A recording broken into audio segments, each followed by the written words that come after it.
Hi everyone, welcome back to Jungle Citizens, and today we're going to show you part 2 of our move from the forest. So we've managed to get all of our stuff into the trucks. We've got 4 trucks, 2 D-Maxes. I don't even know how many car loads we did backwards and forwards from the forest to here. Our dogs are doing really well. It was a very crazy move for them. It's actually only the second time they've ever moved. The first time was from our second last forest to our last forest, and then they've now moved from our last forest to here. They are forest dogs, they are a pack. They don't go in cars, they don't do any of these things. So it was pretty wild having 6 dogs in the car with us. And now we're arriving. So we have arrived. The truck is already there. And Alex is securing the place because the dogs will try to run away. Try to go back to Kodal. Come on, Oscar. You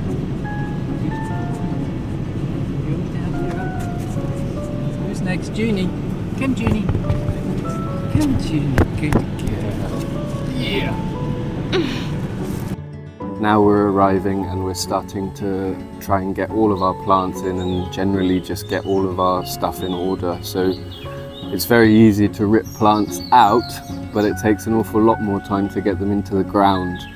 And not only that, the environment that we had in the forest, it was a very shady, very humid and a wetter rainfall area. And where we have arrived is certainly a far more open and a far hotter and humid place with less shade. So it's been a bit of a shock for the plants.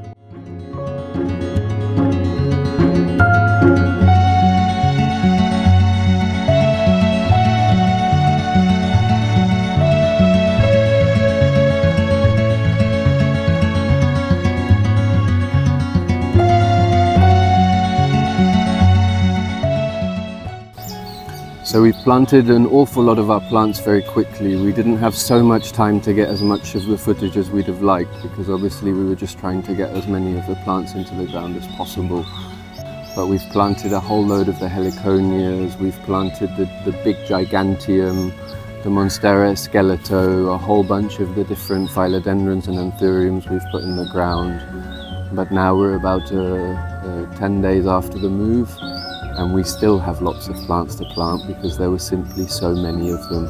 So we've got a lot more work to do, and we're doing our best to try and get as many of them to survive and start thriving as possible. Of course, in any kind of a move like this that comes at such short notice, and without us therefore being able to make any preparations in our new place or really ensure that it's a place that is ideally suited for us or our plants, then it does get a little bit complicated, and it's inevitable that you will end up losing a few plants.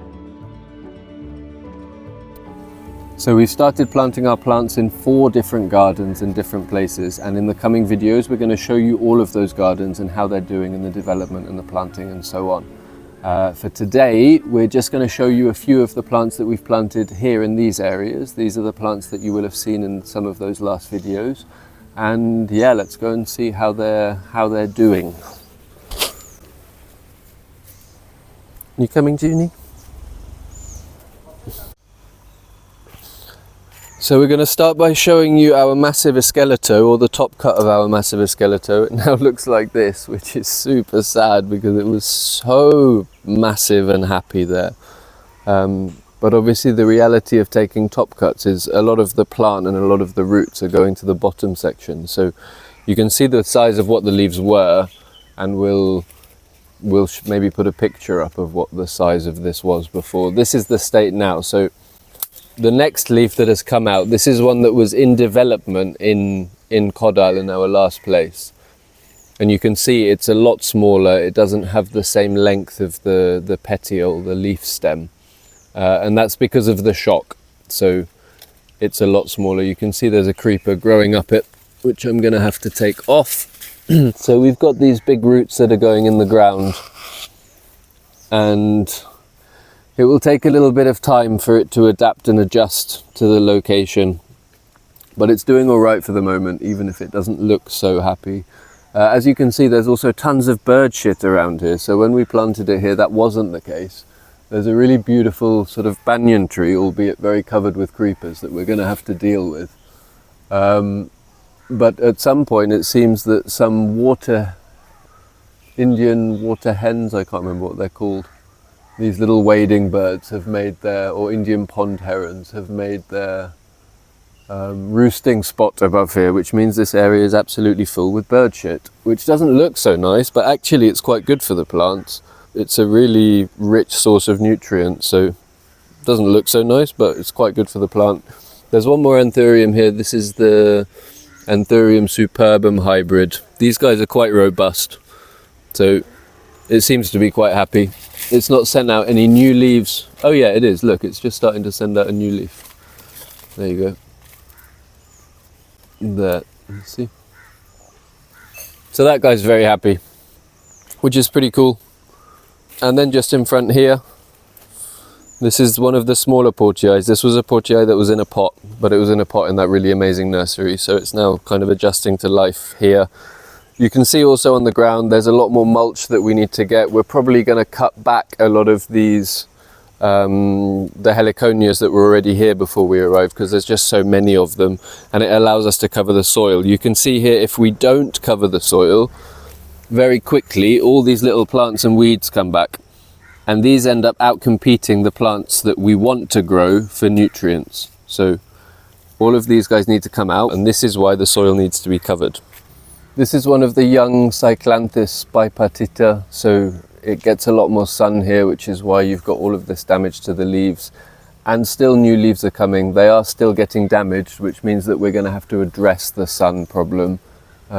Now that we've created the soil here, hopefully these bananas are going to start getting a lot bigger and happier. If the bananas give good shade, then everything underneath will be able to grow. But of course we also need to get trees into this area. Still, this guy's doing all right. So this is the Xanthosoma sagittifolium. That was, I think, the one that you saw in the very first video when we were doing the walk around of our garden. The massive leaf that's there in the thumbnail also, that Christina's standing behind. So this guy's doing really well. It didn't lose many of its leaves because we moved it here a little bit earlier. It's been here about a month, maybe 6 weeks now already, which really means that it's had a head start on a lot of other things, but it's doing really well. It's huge. This is the one that has the edible tuber. It's not native to this area. The alocasias are the old world big leaves, and the xanthosomas are the new world big leaves. So this guy comes from South America. It was brought here by the Portuguese, and many people use it as a vegetable. It's not really considered as an ornamental plant, and I don't understand why not, because look at that. I mean, that is that is a huge leaf. So for anyone looking to make a very quick impact with a very hardy plant, frankly, that's a really good one to go for. And already there's a new baby coming here, look. Looks like it's coming from that. So what these xanthosomas do, and alocasias also, is they send out these little roots that end up having tubers on them where a new plant can grow, which means that if you get one established, you'll very quickly get like a proper clump of them. And when you have a proper clump of something with leaves as big as that, you can't help but find it incredible. Like, it's a Jurassic Parky kind of plant, dinosaur plant. So this is the Alocasia portii that you will have seen in some of the previous videos. It's doing quite well. You can see here that the new leaf that's come out is quite small in comparison to these ones. So this is a leaf that has come out, I think, since here, but it was in development back in Caudal. So it's going to take a little bit of time for it to readjust. All of these are the old Caudal leaves, but it's very good news that they've kept them, because it means this leaf continues being useful. So I'm pretty sure this guy is fairly happy and is going to be doing just fine. And again, just to reiterate like how big that is, I don't know how, that's got to be like 1.2, 1.3 meters, something like that. What a massive portii, and yet it just doesn't give us any pups. Very frustrating. Please give us some babies, you have good genes. You can see in the background this banyan tree house. That's something that we're going to show you in one of the next episodes. Actually, we'll show you this whole garden area, because this is one of the 4 gardens that we've been working on, and we're going to go into more detail in all 4 of those and show you the development of them. But for now, we're just going to show you all of these plants that really were in that last video. So there's a couple more around the other side, including the Giganteum, which we'll go and see now. So this is one of the silver cloud, one of those really big ones, and you can see that's a new leaf coming. It's actually doing really well. Obviously it doesn't look anywhere near as good as it did because it got bare rooted and planted somewhere else, and you can see it's getting a really decent amount of sunlight at this time in the morning. It is only at this time in the morning because it has this beautiful banyan tree on top which now keeps its leaves for the rest of the year. So it should be a very, very good spot for it. And actually if you look around you can see all of these ferns. So wherever you have these ferns, you know that it's going to be a really good environment, and we'll talk more about that in another video. This is one of the giant Giganteums. It was the one that was growing up that electricity pole. So it's also doing very well. Again, being in this kind of humid spot, it's kind of not that unhappy with the move, to be honest, at the moment, of course, because it does get a lot drier and hotter in the dry season. Again, it doesn't look as nice. It had to get thrown into a truck and everything else. But if you look down here, you can see all of the roots coming. A lot of these are new roots. They're green. They're happy, they're growing. So yeah, I think this guy's going to be, again, just fine, which is fantastic. Makes me very happy. Yep, new leaf is coming. Will be interesting to see how big that new leaf is now. I think this is also a new leaf that's come here, so it should be that it's just going to keep sizing up, which is great. And this is the second time this has moved as an adult plant, of course, because we had this plant at the tribe in South Goa and it was growing at the edge of our restaurant under that metal structure. So it was already a big Giganteum that got ripped out and replanted, and then as an even bigger Giganteum it got ripped out again, and now it's been replanted here. So this is quite a voyager of a plant, to be honest. Bless it. And still going strong.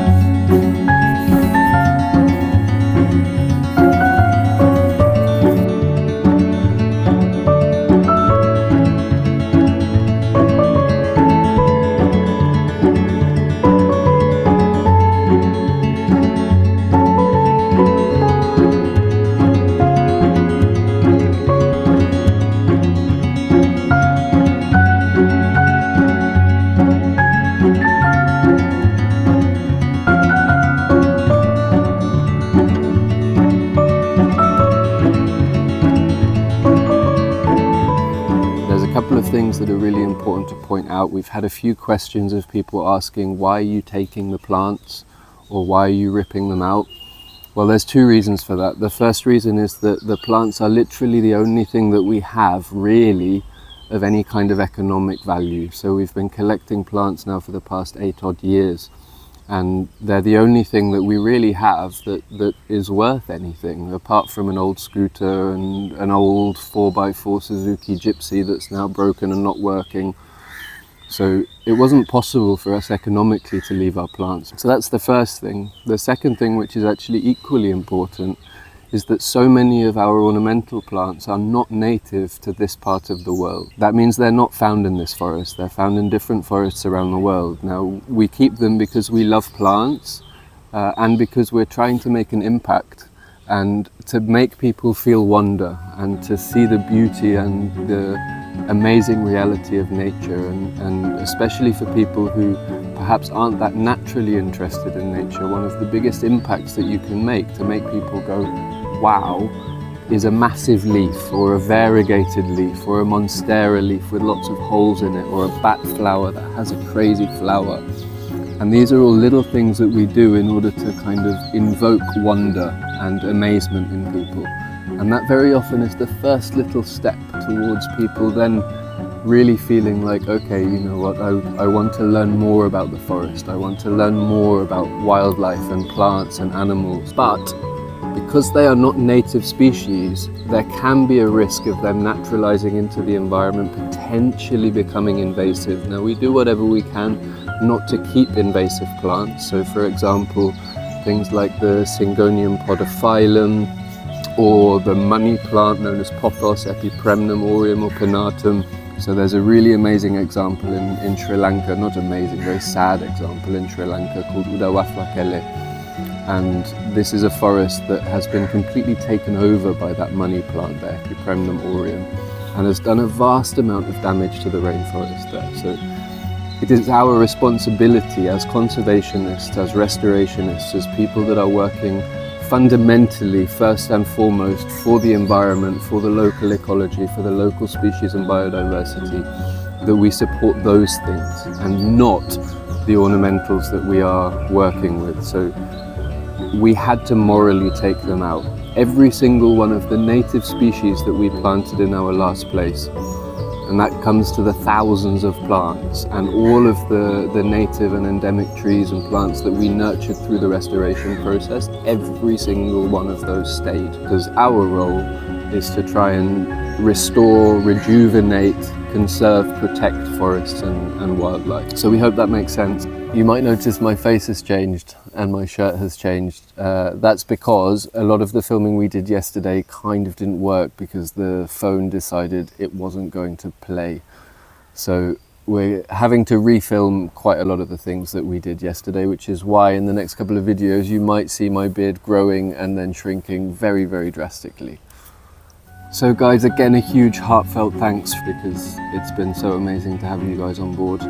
And it's been a huge motivation and a huge support. And in a world where conservation and working really on the front lines of the environmental and biodiversity crisis really doesn't make that much money, these little things make a huge difference because they allow us to do as much as we possibly can. So don't forget to like the video, don't forget to subscribe. If you can, share it with people that you think might enjoy the content, because the more of you guys we have on board, the more of an impact we can make. Thank you very much, and we will see you very soon. Now I can't remember what else I was supposed to say.